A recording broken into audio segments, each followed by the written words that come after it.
बिस्मिल्लाहिर्रहमानिर्रहीम। अस्सलाम वालेकुम स्टूडेंट्स, उम्मीद है आप सब खैरियत से होंगे।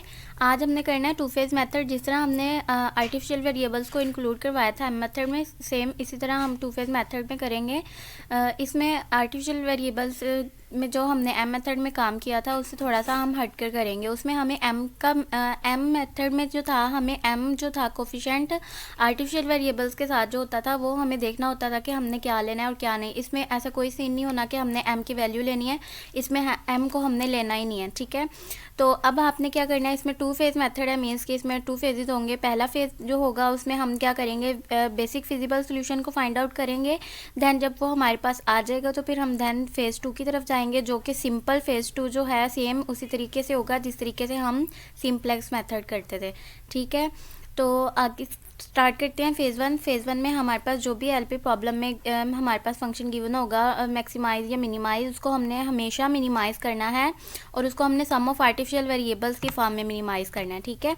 मीन्स कि आपके पास जी होता था मैक्सिमाइज़ या मिनिमाइज़, ठीक है, या मैक्सिमाइज़ या मिनिमाइज़। लेकिन आपने फेज़ वन में क्या करना है, आपने स्मॉल आर लेना है, उसको आपने मिनिमाइज़ करना है और इसको इक्वल करवाएंगे हम जो भी हमारे पास आर्टिफिशियल वेरिएबल्स होंगे उनके सम में, ठीक है। तो आपने फिर इनकी जैसे आप पहले करते थे कि फिर बाद में इसका टेबल बनाएंगे, फाइंड आउट करेंगे, इसका फिजिबल सोल्यूशन आ जाएगा, ठीक है। तो अगर आपके पास एलपी प्रॉब्लम्स आ जाएंगे और उनके पास मज़ीद आप नो फिजिबल सोल्यूशन आ जाएगा उनका, तो आपने वहीं पर प्रोसेस को एंड कर देना है। अगर नहीं तो फिर आप प्रोसीड करेंगे फेज़ टू में, ठीक है।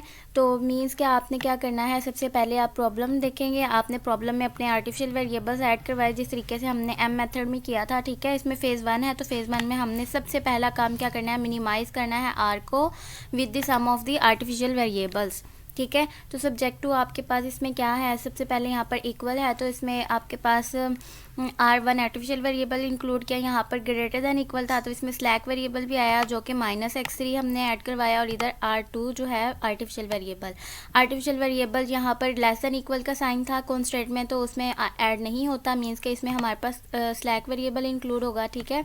सॉरी, ये सरप्लस वेरिएबल और ये हमारे पास जो है ये स्लैक वेरिएबल। तो आपने अब इसका सबसे पहले तो टेबल बना लेना है, ठीक है। टेबल आप बना लेंगे तो आपके पास टेबल में ये वैल्यूज़ आ जाएंगी, ठीक है। टेबल बनाने के लिए आप क्या करते हैं कि ये आर की जो ये वाली टर्म्स हैं इनको दूसरी साइड पे शिफ्ट कर देते हैं और इधर आपके पास इक्वल्स टू 0 आ जाता है। इसी तरीके से काम करते हैं।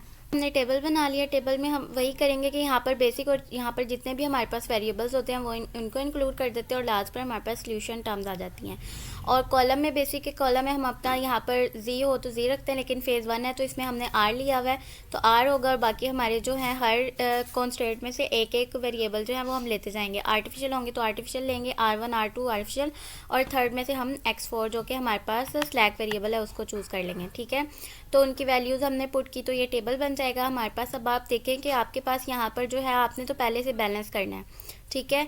तो R की वैल्यू आपके पास आती है कि R इक्वल होता है आपके पास R1 + R2, ठीक है, ये आपने लिया है। लेकिन यहाँ पर जब हम -1 यहाँ पर पुट करेंगे तो 0 तो नहीं ना आंसर आता आपके पास, तो आपने क्या करना है, इसको बैलेंस करना है, ठीक है।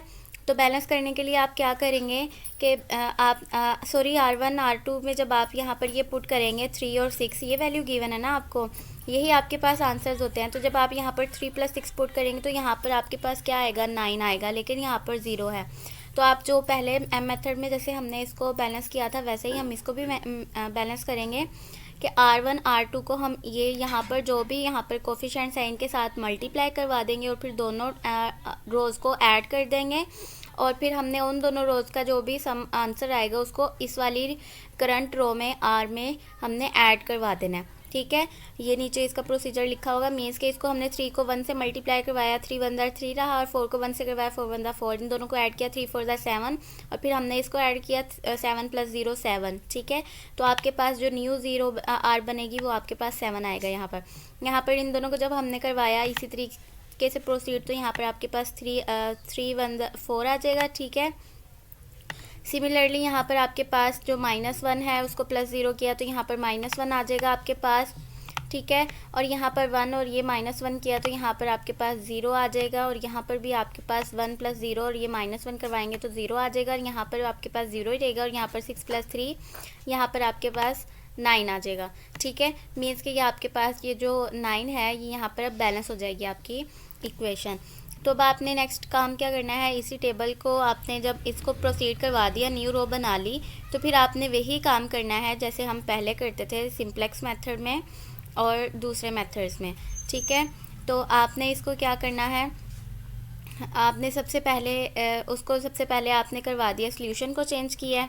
ठीक है, सॉल्यूशन को चेंज करने के बाद आपने टेबल में देखना है कि कौन सी वैल्यू जो है वो ग्रेटर किसके पास आ रही है। ठीक है, फर्स्ट रो और ये कॉलम को छोड़कर आपने देखना है कि किसके पास टर्म जो है वो पॉजिटिव ग्रेटर है। ठीक है, तो यहाँ पर अब 7 है, सॉरी यहाँ पर 4 है। ठीक है, फर्स्ट रो तो हमने स्किप कर देनी है ना, तो फर्स्ट रो में 7 हमने नहीं देखना। तो 4 जो है वो आपके पास x1 में है, मीन्स के एंटर आपका x1 करेगा और फिर हम इनको एंटर करवा कर देखेंगे कि हमारा लीव कौन सा कर है। तो जब हम इसको एंटर करवा लेंगे, एंटर करवाने के बाद जब हम यहाँ पर देखेंगे तो हमारे पास जो है यहाँ पर 3, 6, 4 सॉल्यूशन, और ये एंटरिंग वैल्यू 3 डिवाइड 3 1 आ जाएगा, 6 डिवाइड 4 3/2 आ जाएगा, 4 डिवाइड 1 4 आ जाएगा। ठीक है, ये हमारे पास 1.5 होता है, मीन्स के मिनिमम जो है वो हमारे पास क्या है 1 है। तो R1 जो है वो हमारे पास लीव करेगी। तो R1 जब हमारे पास लीव कर जाएगी तो अब हमने उसका ऑप्टिमम सोल्यूशन जो है पिवट एलिमेंट देखना है। ठीक है, पिवट एलिमेंट देखने के बाद हमारे पास जो है यहाँ पर अब देखें तो R1 जो है इसमें ये R1 लीव कर रही है और ये X1 एंटर कर रही है। तो पिवट एलिमेंट जो कॉमन है इनका ये 3 है, तो 3 से हमने इस पूरी रो को क्या करवा देना है, डिवाइड करवा देना है। तो न्यू रो जो बनेगी उसको हमने नाम दे देना है X1 का। ठीक है, अब ये R1 नहीं X1 रहेगी, और फिर ये जो न्यू रो बनेगी वैसे ही हमने बाकी रोज को उससे इसमें जो पिवट कॉलम कोफिशिएंट आएंगे कॉलम के, जैसे अब आपने R चेंज करवानी है तो आपने क्या करना है, करंट रो R ये वाली लिख लेनी है, माइनस आपने क्या करना है 7 को मल्टीप्लाई कर देना है न्यू वाली रो से, और फिर उन दोनों का प्रोसीजर करवा देना है। ऐड होते हो कोफिशिएंट तो ऐड कर देना है, प्लस होते हो माइनस होते हो तो माइनस कर देना है। ठीक है, तो आपके पास न्यू रो आ जाएगी। ठीक है, तो इसी तरीके से आपके पास टेबल आ जाएगा, न्यू टेबल बन जाएगा। ठीक है, ये और फिर जब आप दोबारा इसको प्रोसीड करवाएंगे, देखेंगे कौन सी वैल्यू जिसमें ग्रेटर आ रही है। यहाँ पर 5/3 आ रही है। ठीक है, तो X2 अब एंटर करेगा, और इसी तरह जब हमने इसको प्रोसीड किया तो R2 इसमें लीव कर जाएगा।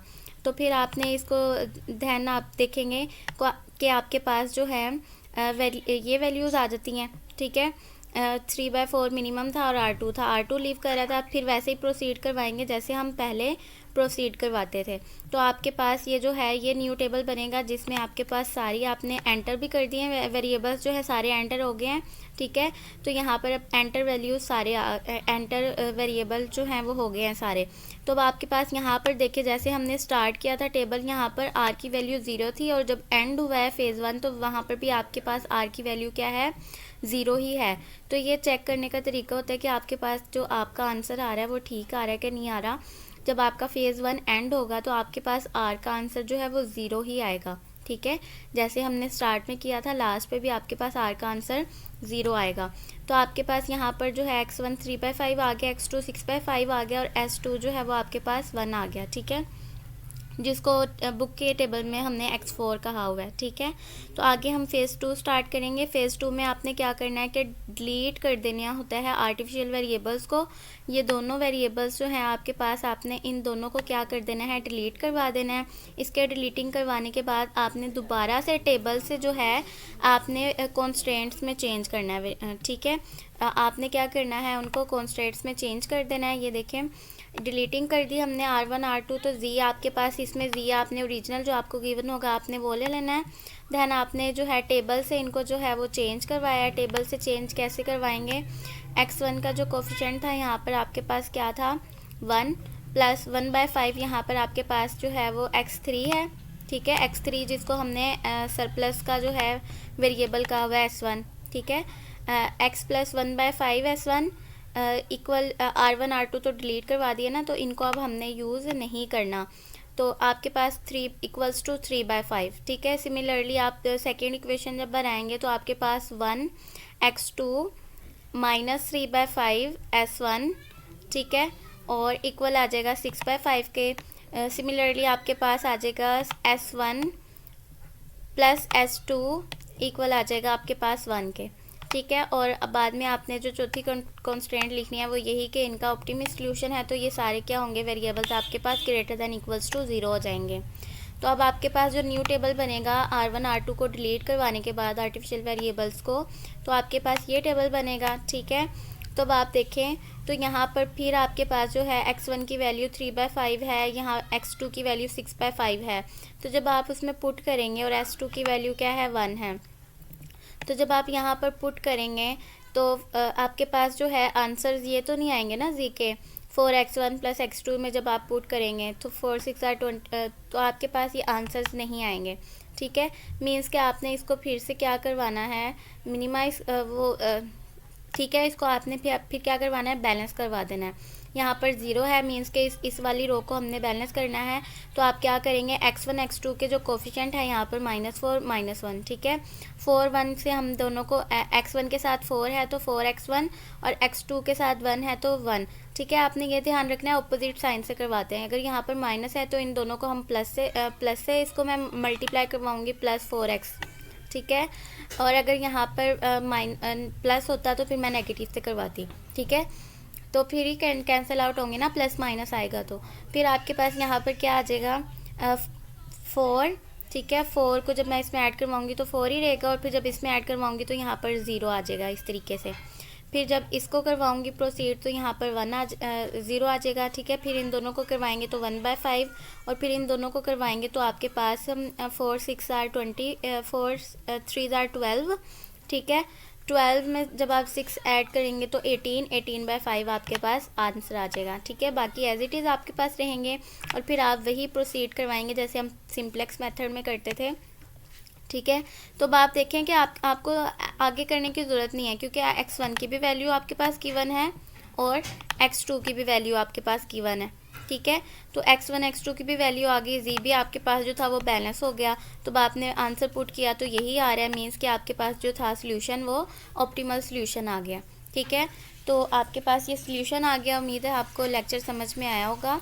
तो इसमें सिंपल हम क्या करते हैं, पहले फ़ेज़ 1 में हम क्या करते हैं, आर को मिनिमाइज़ करते हैं आर्टिफिशियल वेरिएबल्स के साथ ऐड करके, ठीक है। आर्टिफिशियल वेरिएबल्स को जब हम ऐड कर देते हैं तो आपके पास यहाँ पर 0 होता है, तो उसको आप बैलेंस करने के लिए ये फार्मूला अप्लाई करते हैं, ठीक है। ओल्ड आर ओ मीन्स के करंट आर ओ जो होती है उसको ऐड कर देते हैं दोनों रोज़ के सम में, और उन दोनों रोज़ को आप उनका यहाँ पर जो भी आपके पास कोफिशिएंट्स होते हैं उनसे मल्टीप्लाई करवा देते हैं, फिर दोनों को ऐड कर देते हैं, ठीक है।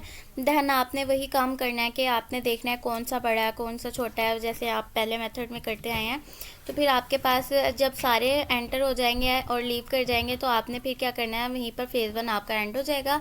देन आपने फ़ेज़ 2 में क्या करना होता है कि आपने डिलीट कर देना आर्टिफिशियल वेरिएबल्स को।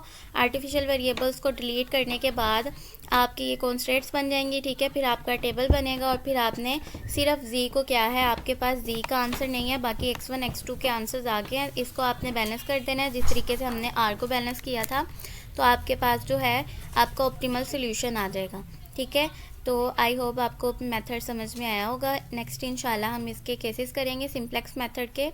तो अगर तो वीडियो आपको पसंद आए फ्रेंड्स के साथ लाजमी शेयर कीजिएगा और चैनल को सब्सक्राइब करना ना भूलिएगा और लाइक भी कर दीजिएगा।